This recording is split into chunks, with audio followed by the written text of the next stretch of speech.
આપણે કહેતા હોઈએ ને કે આ જીવન અમૂલ્ય છે, દિલથી જીવો, જીવવા મળે એટલું જીવી લ્યો, મન પડે એમ જીવો.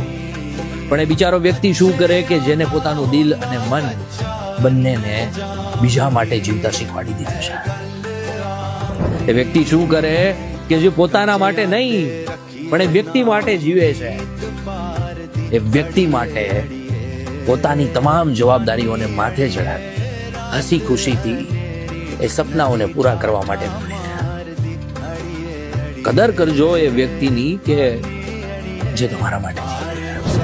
આ દુનિયામાં પોતાના માટે બધા જ જીવે છે, બીજાના માટે અને ખાસ કરીને પોતાના પ્રેમ માટે જીવતા લોકો ખૂબ જ ઓછા છે. જેને મળ્યું છે ખૂબ જ ભાગ્યશાળી છે. જો તમને પણ મળ્યું છે ને તો સાચવી લેજો. હું દર વખતે કહું ને, બધાને બધું નથી મળતું. તમે